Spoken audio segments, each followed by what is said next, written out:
México, hermoso país con tradiciones increíbles, con una gastronomía de locura y súper picante. En palabras resumidas, un país excelente. Pero como todo en la vida, este tiene su lado malo, su lado tenebroso y retorcido. En esta ocasión, les traigo la historia de 9 asesinos seriales mexicanos que te van a inquietar. Bienvenidos a un nuevo video. Recuerda ponerte tus audífonos y apagar las luces para que vivas una mejor experiencia. Prepárate, porque esto comenzó.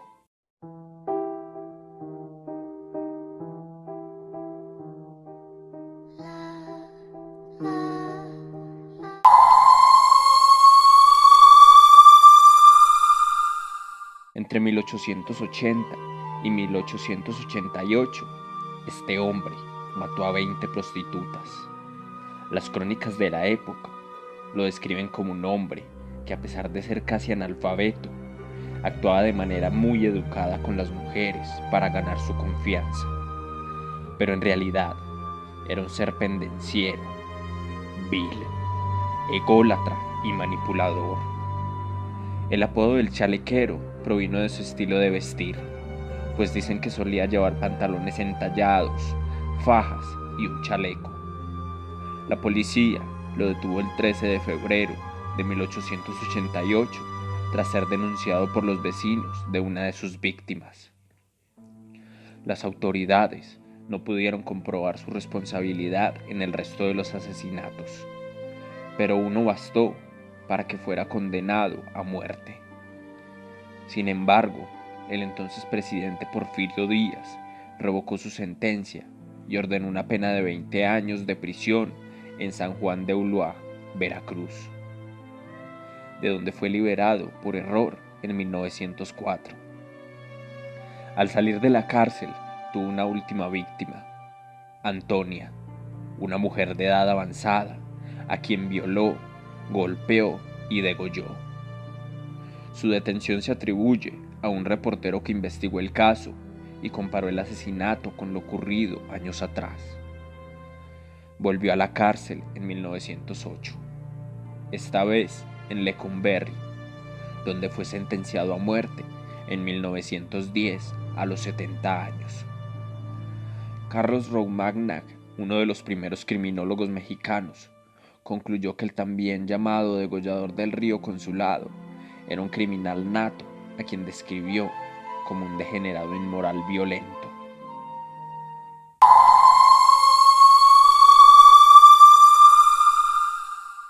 Conocido como el estrangulador de Tacuba, cometió sus crímenes entre agosto y septiembre de 1942. Sus víctimas fueron una compañera de la carrera de ciencias químicas y 3 prostitutas. Con ellas, primero tuvo relaciones sexuales y después las ahorcó y enterró en el jardín de su casa. En 1942 confesó sus crímenes luego de que su madre lo internó en un hospital psiquiátrico.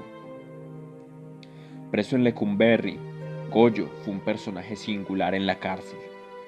Asistió a clases de psiquiatría, recibía visitas familiares, sostenía relaciones con las enfermeras e incluso tenía licencia para salir cuando quisiera.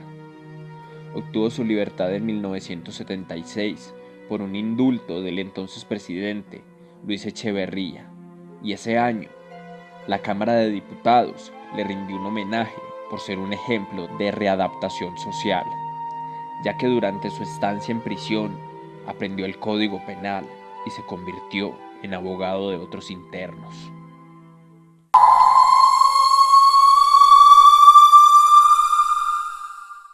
Su primer asesinato reportado por la prensa ocurrió en 1952. Su víctima fue el chofer de la entonces Miss México, Ana Berta Lepe. Se trataba de un capitán del ejército a quien disparó en la céntrica avenida Insurgentes y la calle de Yucatán en la colonia Roma. La prensa reportó que luego del crimen, el pelón se refugió en los brazos de su madre, quien lo sobreprotegía de un padre violento. La madre lo refugió en un hotel y de allí salió en busca de una mujer con quien tener sexo. Su siguiente víctima fue una mujer que no conocía y quien se negó a tomar un café con él. La secuestró, la llevó a un hotel de paso y allí la mató. Las autoridades solo pudieron comprobarle sus 2 homicidios, pero sospechaban que era responsable de otras muertes. Ya en la cárcel de Lecumberri, los doctores Alfonso Quirós Cuarón, Alfonso Milán y José Sol Casao lo sometieron a exámenes y le diagnosticaron esquizofrenia paranoica. Fue enviado al manicomio de la Castañeda. Allí lo llamaron el psicótico muralista, porque con su propio excremento pintaba murales en las paredes. Al obtener su libertad, muchos años después, corrió la leyenda de que se le veía deambular por el bosque de Chapultepec, tirando migajas de pan a los animales.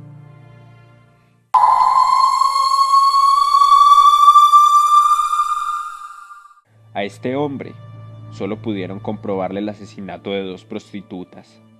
Sus crímenes ocurrieron en la década de los 60, en la Ciudad de México, y la prensa lo llamó el Jack mexicano, porque él mismo se identificó así durante su juicio. Procedía de una familia de escasos recursos. Cuando mucho, cursó la educación básica y su vida estuvo marcada por el fracaso. Durante un tiempo fue miembro de infantería de la Guardia Presidencial, pero fue despedido por su incompetencia e indisciplina. Después quiso dedicarse al boxeo, pero jamás logró destacar.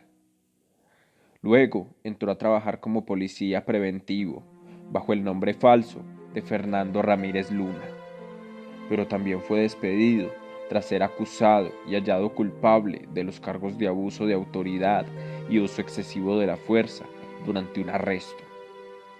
Estuvo casado y tuvo varios hijos. Durante las investigaciones de los homicidios y el posterior juicio, su esposa declaró que Macario se sentía superior a todo aquel que lo rodeaba. Fue detenido por el crimen de una mujer de nombre Julia, quien fue hallada muerta en un hotel en septiembre de 1962. En el espejo, Macario dejó un recado escrito con lápiz labial que decía: Jack mexicano, reto a Cueto, el entonces jefe de la policía. Ese mismo mes fue detenido y llevado a prisión, condenado a una pena de 60 años.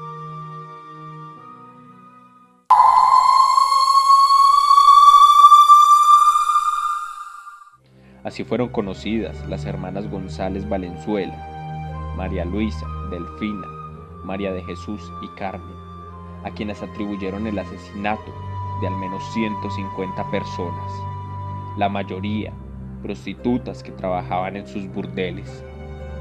Las autoridades presumieron que a muchas de sus víctimas las enterraron vivas. Eran originarias del Salto, Jalisco, y durante su infancia fueron víctimas de violencia familiar. Para huir del maltrato de su padre, Carmen se fugó con su novio cuando era una adolescente, pero su padre la encontró y la encarceló en la prisión municipal. Las hermanas trabajaban como obreras en una fábrica textil, donde recibían sueldos miserables. Al morir sus padres, recibieron una modesta herencia que ocuparon para abrir un prostíbulo y empezar con sus crímenes. Ganaron fama por su bar en San Francisco del Rincón, Guanajuato, donde las llamaron las Poquianchis. Reclutaban mujeres con engaños y las obligaban a dar servicios sexuales. El 6 de enero de 1964 fueron detenidas después de que una de sus víctimas escapó y las denunció. Las autoridades encontraron un pequeño cementerio con restos humanos de sus víctimas.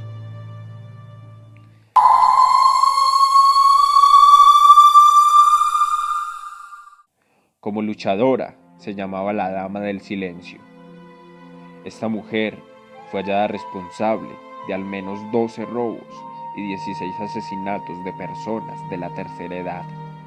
cometidos entre 1990 y 2006 en la Ciudad de México. Entraba a su casa haciéndose pasar por enfermera y después los mataba y robaba. Por ello, la prensa la identificó como la Mataviejitas.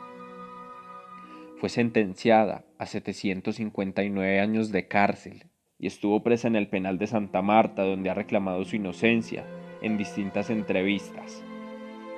Tras 9 años en prisión, en julio de 2015, contrajo matrimonio con otro interno, pero un año después se divorciaron.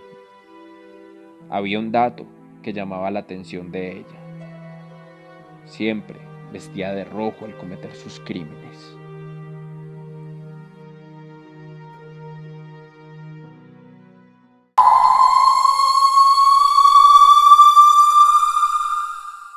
Secuestraba a sus víctimas, todos homosexuales, a quienes ahorcaba, descuartizaba y colocaba su cuerpo en maletas que abandonaba en las inmediaciones del Metro Chabacano y la colonia Asturias en la Ciudad de México.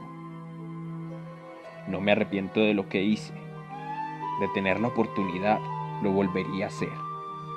Solo que sería más cuidadoso para no ser atrapado y no cometería los mismos errores que llevaron a mi captura. De lo único que me arrepiento es por lo que está pasando mi familia ahora, dijo luego de su detención en enero de 2006. Fue condenado a 288 años de prisión.